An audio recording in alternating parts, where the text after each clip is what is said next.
Hoy comenzaremos a ver sistemas no amortiguados excitados por fuerzas armónicas.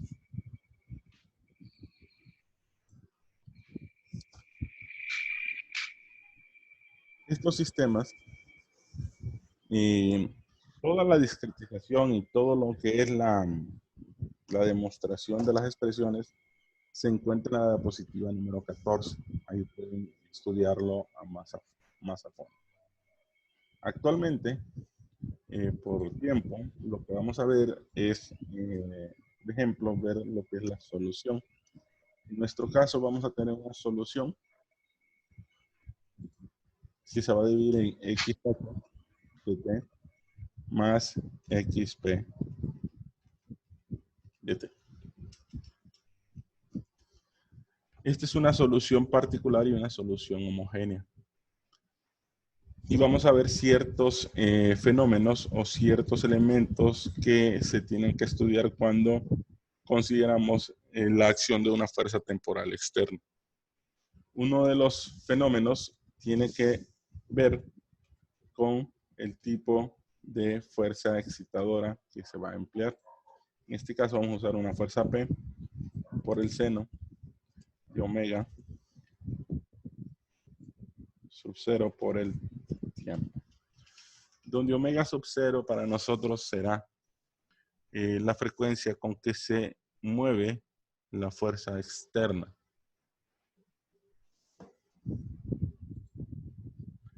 Esto nos permite o nos va a generar ciertas condiciones.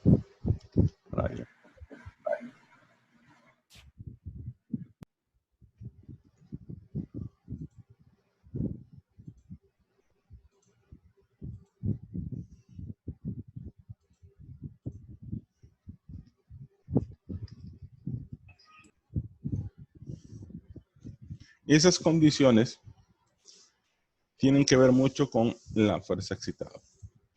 Pero para poderlo estudiar vamos a definir ciertos parámetros. La ecuación homogénea será definida como la solución que en su momento se realizó cuando la fuerza temporal era 0, en la cual definimos que era C1 por el coseno de omega por el tiempo más C sub 2 por el seno de omega por el tiempo.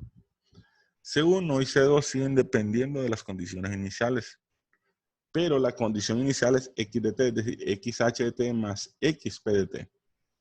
Y ahí pues se nos genera un pequeño problema.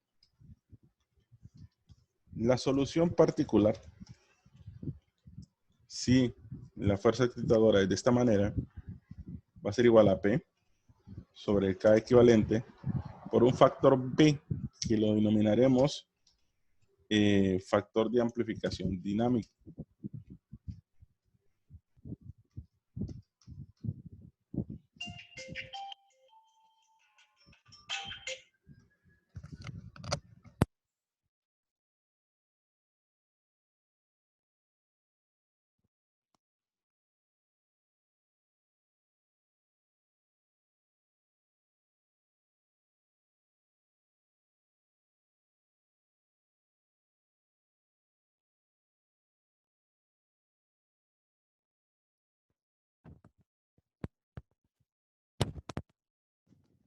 Y esta es la forma que vamos a tener. B, como se les mencionó, será expresado como factor de amplificación dinámica.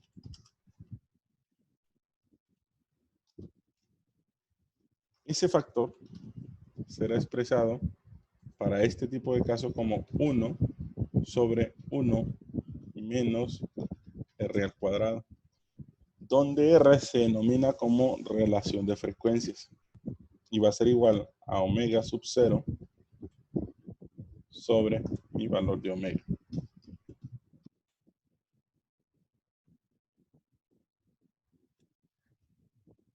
Esto genera una solución que se puede reexpresar. Entonces, para encontrar C1 y C2, lo que tendríamos que hacer es encontrar todas nuestras soluciones. Para el caso actual, vamos a tratar de definir dos tipos de soluciones. La solución homogénea, que es la solución cuando se definió que f de t era 0, se considera como la solución transitoria, y la otra la solución estacionaria.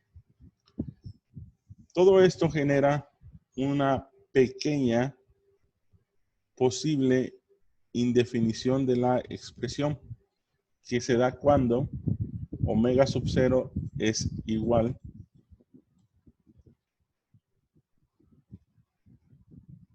a omega. Si esto ocurre, significa que nosotros entramos en resonancia, ya que lo que haría es que R sería igual a 1. Entonces, si vemos, el factor de amplificación se vuelve infinito. Y esto no estaría un inconveniente en la solución, ya que no se puede reescribir o se puede obtener una deformación infinita instantáneamente. Entonces, la expresión tiene una debilidad, que es la condición de resonancia. ¿Qué es resonancia? Es cuando las deformaciones a las cuales vamos a someter el sistema o la fuerza externa coincide con la forma como la estructura responde. Entonces, por ejemplo, si decimos que la frecuencia natural del sistema es igual a la frecuencia de aplicación de la fuerza, las dos gráficas de la fuerza como la deformación van a entrar en armonía, obteniendo el valor de resonancia. Vamos a ver qué es resonancia.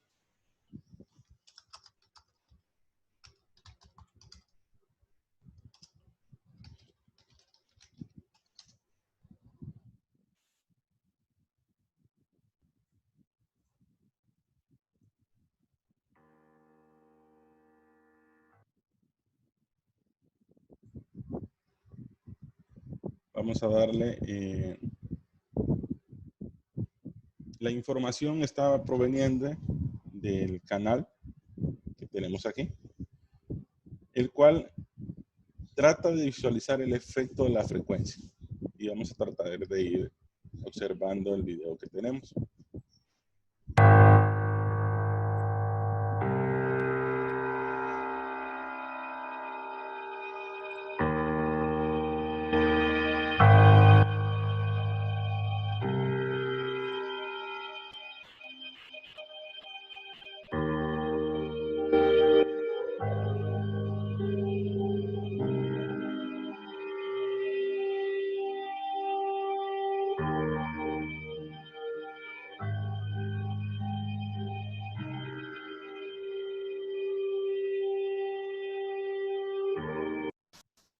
Vamos a hacer un análisis preliminar.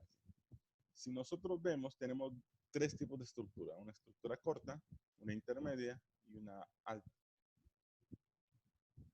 ¿Cuál? Así no es. ¿Ahora? Ahora sí. Ok. Nuevamente tenemos tres tipos de estructura, una corta, una intermedia y una alta. ¿Cuál de las tres estructuras tiene mayor rigidez? La alta. ¿Por qué?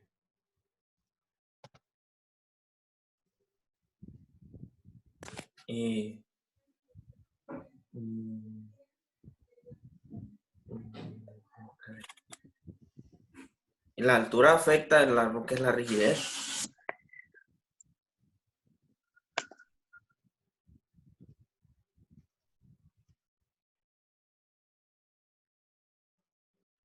Creo que es la corta, ingeniero, porque La corta sería. la fórmula del cortante va dividido entre la longitud elevada al cubo. Correcto, entre más alta sea la estructura, significa que la estructura tiende a ser más flexible. Entre más pequeña sea, tiende a ser mucho más rígida. Esto significa que si la rigidez es mayor, ¿qué pasa con omega?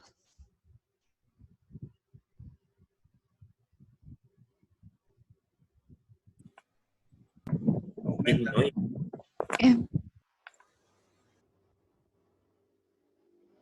¿Los escucho? Aumenta.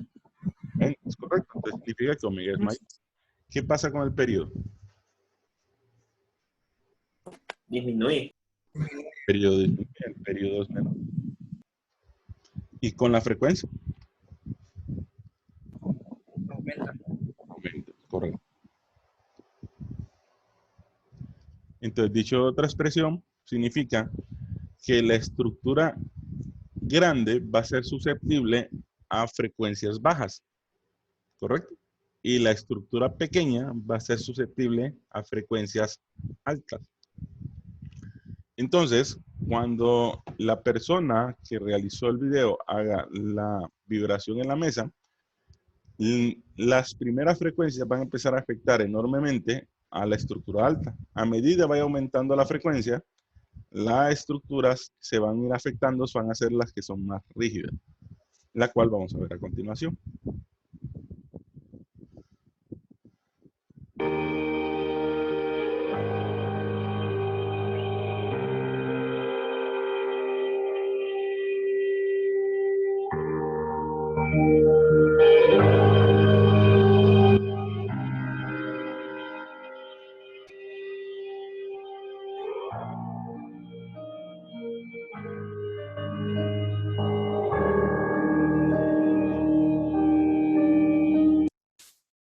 Como podemos observar, las deformaciones que está teniendo el elemento más alto son enormes, mientras que los otros elementos, pues prácticamente su deformación es casi nula. No se escucha, ingeniero.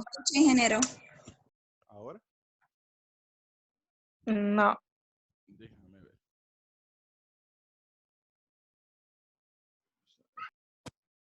Ahora, ¿me escuchan? ¿Aló? Es Se que escucha, se pero escucha bajo. por ahí al fondo y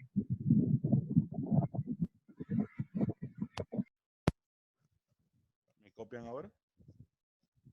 Sí, pues más o menos, no, no al 100, pero sí le escuchamos algo. Vamos a ver si le cambio a esto. ¿Ahora? Déjame ver si puedo mover esto. ¿Ahora qué tal? ¿Me escuchan yo ahora? escucho claro. No, igual, ahí sí. Bueno, el que habló, ese se escucha bien.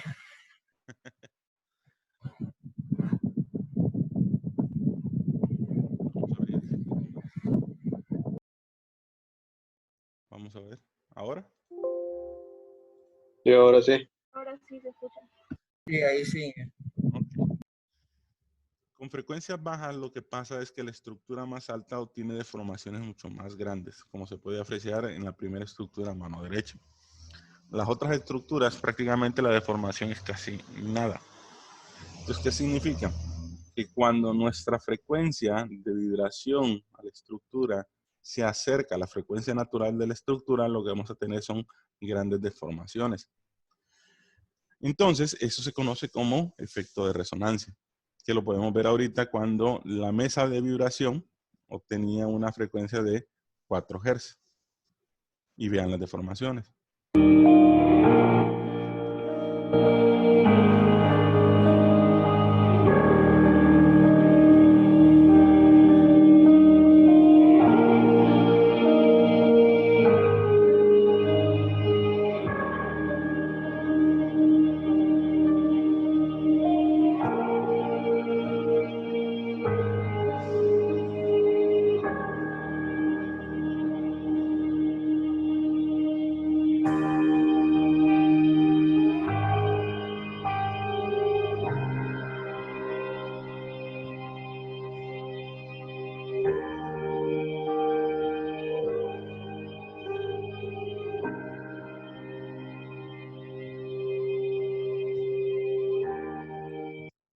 Como podemos apreciar, incrementaron la frecuencia, nos alejamos de la frecuencia natural de la primera estructura y ahora nos acercamos a la frecuencia natural de la estructura central. ¿Qué pasa? Ahora la frecuencia hace que la estructura del centro, entramos casi en resonancia, y se aumentan las deformaciones. Ahora, las otras dos estructuras, prácticamente su deformación no es apreciable.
Entonces, como se pudo apreciar en el video, las deformaciones de una estructura dependen mucho de la frecuencia de la aplicación de la fuerza externa. Entonces, a medida la fuerza externa, su frecuencia se asemeja a la frecuencia natural de la estructura, pues la estructura sufrirá deformaciones muy grandes. Al tener deformaciones muy grandes, tendremos valores de esfuerzos muy altos, teniendo la posibilidad de que la estructura llegue a un colapso. Otra forma que podemos explicar el efecto de la resonancia podría ser, por ejemplo, el efecto de un columpio. Digamos, el columpio inicialmente está aquí. De repente venimos y nos movemos hacia atrás y justamente en este punto, cuando llegamos a velocidad cero, venimos y le anexamos energía al columpio. ¿Qué va a pasar con la deformación? La deformación en el otro punto se va a hacer mucho más grande. Cuando llegamos a velocidad cero en ese punto, venimos y colocamos ahora más energía. Al darle esa energía adicional, lo que va a pasar es que ahora la deformación que vamos a obtener en este punto va a ser mucho mayor.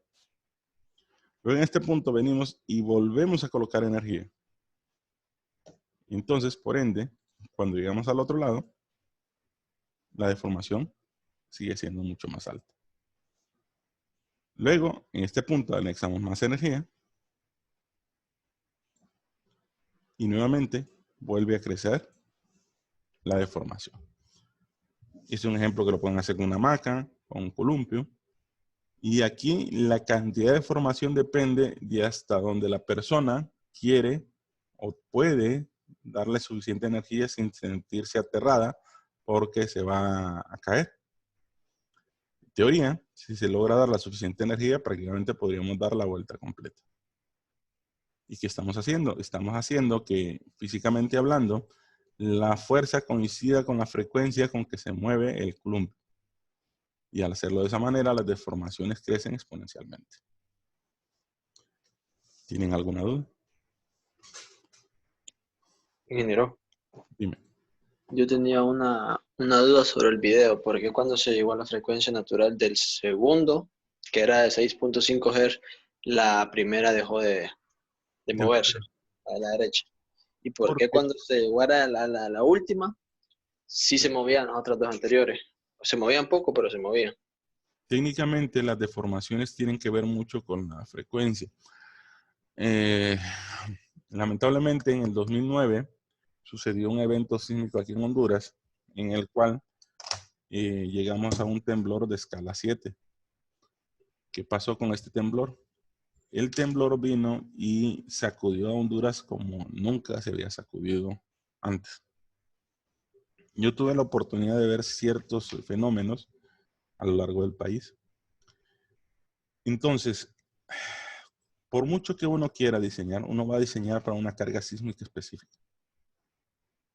Y va a diseñar para esa carga en particular. Entonces, por ejemplo, las deformaciones que obtuvimos fueron X, con una carga estática. Pero si esa carga estática, por pequeña que sea, se mantiene constante y se aplica con una frecuencia tal cual, inicialmente tú vas a ver que la estructura no se deforma. Pero al pasar el tiempo, aunque esa carga sea pequeña, lo que va a pasar es que el elemento va a empezar a oscilar. Vamos a ver si podemos ver otro ejemplo.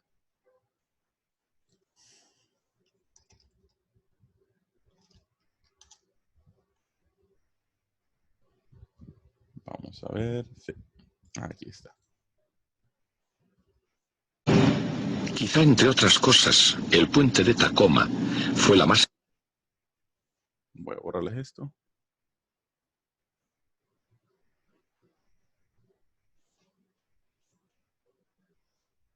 espectacular arpa eólica de la historia. Por desgracia, su primera actuación estuvo destinada a representarse solamente durante unos 4 meses. Durante ese tiempo fue un puente precioso pero un poco extraño. Incluso antes de acabarse de construir, la gente ya observaba su peculiar comportamiento. Y era porque, incluso con brisas suaves, el puente se ondulaba. Algún tiempo después, uno de los humoristas locales empezó a llamarlo Gertrudis Galopante. Y por razones realmente obvias, el nombre cuajó, por lo menos, hasta el 7 de noviembre de 1940. Por entonces, al igual que ahora, Seattle y Tacoma eran 2 ciudades muy aficionadas al deporte. Durante 4 meses fue un deporte regional cruzar el puente conduciendo un coche en un día de viento. Mientras unos aseguraban que era como ir montados en una montaña rusa, otros se quedaban muy desconcertados al ver desaparecer de su vista el coche de delante. Queda por saber hasta qué punto se hubiera hecho popular este deporte o en qué medida se habría extendido por el país. El 7 de noviembre de 1940 el viento era relativamente moderado, unos 64 kilómetros hora. Apareció una nueva forma. El puente, más que ondularse, empezaba a enroscarse. Un viento de 64 kilómetros por hora no era demasiado fuerte, pero sí fue bastante para hacer que el puente se retorciese violentamente. Y a las 11 de la mañana, el puente cayó.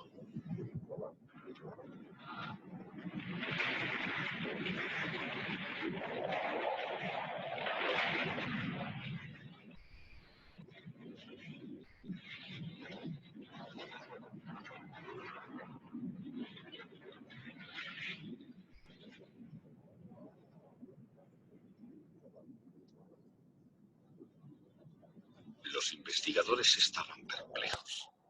Un puente que había sido construido con las mejores técnicas de ingeniería de la época, quizás el mejor puente del mundo, no era un puente del que pudiera esperarse un derrumbamiento. ¿Qué había podido pasar? Theodor von Karman, profesor del Caltech y pionero de la aerodinámica moderna, apareció con la respuesta. Su explicación acerca del desprendimiento de torbellinos y las oscilaciones resonantes no fue universalmente popular entre los ingenieros de la construcción. No obstante, como pudo comprobarse en el túnel de pruebas, en el Caltech y en la Universidad de Washington, la explicación de von Karman era correcta, y desde entonces ningún gran puente se termina sin haber pasado antes la prueba del túnel de viento.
retomando, básicamente, y tratando de darle respuesta a la pregunta del compañero, como vieron, el puente entró en un efecto de resonancia. Como el puente era mucho más largo de lo que normalmente se hubiera hecho, su rigidez cambió. Entonces, por ejemplo, cuando vimos oscilar las tres estructuras, una tenía un periodo bajo, un periodo más alto, una frecuencia baja, una frecuencia más alta y una frecuencia aún más alta, ¿cierto? Para poder hacer que una estructura oscile a una frecuencia baja, la cantidad de energía que ustedes requieren es poca. Entonces, por lo tanto, la fuerza que se le imprimió al suelo era relativamente pequeña. Entonces, ¿qué pasaba con las estructuras que eran relativamente más bajas? No se mostraban deformaciones porque la fuerza que se aplicó para tener esa frecuencia era baja. Pero a medida la frecuencia va subiendo, es como cuando ustedes mueven un brazo dentro del agua, si lo movemos despacio, la cantidad de energía que tengo que ponerle a ese brazo para moverlo es relativamente poca. Pero a medida que le aumente la velocidad al movimiento del brazo, la cantidad de energía que tengo que ponerle para poder hacer que esa frecuencia suba es mucho mayor. Entonces la fuerza que se la está aplicando a la base es mucho mayor y por lo tanto las deformaciones que se obtuvieron en las dos primeras estructuras era mucho más notoria, porque la magnitud de la fuerza era mucho más grande. Por eso se notaba la deformación. Pero en comparación a las deformaciones del elemento más pequeño, realmente las deformaciones que tenían eran relativamente pequeñas. No sé si eso aclara la duda. Sí, Entonces, básicamente lo que nosotros tenemos actualmente aquí es el efecto de resonancia. Entonces, básicamente estas son las expresiones que vamos a emplear y vamos a tratar de resolver una serie de problemas y tratar de visualizarlos, tanto en sistemas no amortiguados como sistemas con amortiguamiento. La diferencia entre un sistema que tiene y no tiene amortiguamiento, pues se puede describir en función de su máxima deformación. En la diapositiva número 14, pueden ver lo que tenemos aquí que se llama la gráfica del factor de amplificación dinámica versus la relación de frecuencia. Cuando llegamos a una frecuencia, una relación de frecuencia igual a 1, tenemos una asíntota vertical. Las deformaciones son máximas. Entonces, cuando esto estemos cerca de 1, las deformaciones y el efecto sobre la estructura va a ser muy considerable en comparación a que no lo tuviese. Si vemos el efecto entre un sistema con amortiguación y sin amortiguamiento, pues la diferencia sería esta. Un sistema que no tiene amortiguamiento, teóricamente las deformaciones van a crecer hasta el infinito, siempre y cuando tengamos el suficiente tiempo. En cambio, en un sistema con amortiguamiento, efectivamente las deformaciones van a ser mucho mayores de lo normal, pero llega a un punto donde las deformaciones se estabilizan. Y por eso el hecho de que en edificios altos, en la actualidad, la mayoría de los edificios tienen amortiguamiento. Porque es un riesgo demasiado alto si se considera que la estructura entra en resonancia.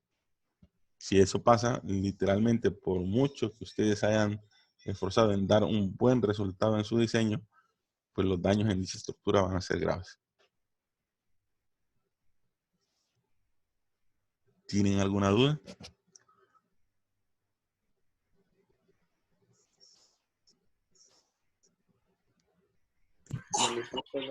Ingeniero. Ok. Básicamente estos son los conceptos teóricos, básicamente de un sistema forzado que puede entrar en resonancia o puede no entrar en resonancia.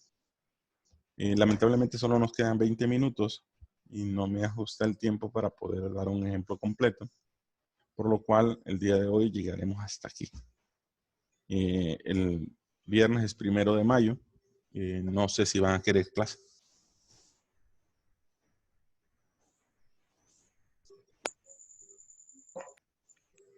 Por mí, como sea, dije, si hay clase, la verdad, está bien, pero no sé los demás. Igual, a mí, yo puedo conectarme, no hay problema. igual, ingeniero, por mí está bien. Bueno, entonces nos vemos el viernes a la misma hora y vamos a tratar de hacer un par de ejercicios y dejarles otra asignación. Ok, ingeniero. Vale, pues entonces nos vemos el viernes si Dios permite. Gracias, Inge. Ok, nos Cuídense. vemos. Igual.